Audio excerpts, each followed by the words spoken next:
ಕನ್ನಡದ ತೇರು. ನಂಬಿ ಬಂದು ಕೂರು ಇದು ಕನ್ನಡಿಗನ ತೇರು. ನಾಡಿ ರಾಜಧಾನಿಗೆ ಅತಿರಥ ಮಹಾರಥ ಸಾರಥಿ.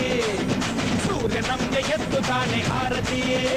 ಎಲ್ಲರಿಗೂ ಆಯುಧ ಪೂಜೆ ಮತ್ತು ದಸರಾ ಹಬ್ಬದ ಹಾರ್ದಿಕ ಶುಭಾಶಯಗಳು. ನಮ್ಮಪ್ಪ ಸುಮಾರು 15 ವರ್ಷದಿಂದ ಮೈಸೂರಿನಲ್ಲಿ ಆಟೋ ಡ್ರೈವರ್ ಆಗಿ ವರ್ಕ್ ಮಾಡ್ತಾ ಇದ್ದಾರೆ. ಜೊತೆಗೆ 1 ವರ್ಷದಿಂದ Vaishnavi electrical paints and hardware ಅನ್ನೋ ಅಂಗಡಿ ಕೂಡ ಓಪನ್ ಮಾಡಿದ್ದಾರೆ. Civil construction with paint contractor ಆಗಿ ಕೂಡ ವರ್ಕ್ ಮಾಡ್ತಾ ಇದ್ದಾರೆ. ನಮ್ಮಲ್ಲಿ ಎಲ್ಲಾ ತರಹದ ಪೇಂಟ್ಸ್ ಮತ್ತು ಪ್ಲಂಬಿಂಗ್ ಐಟಮ್ಸ್ ದೊರೆಯುತ್ತದೆ.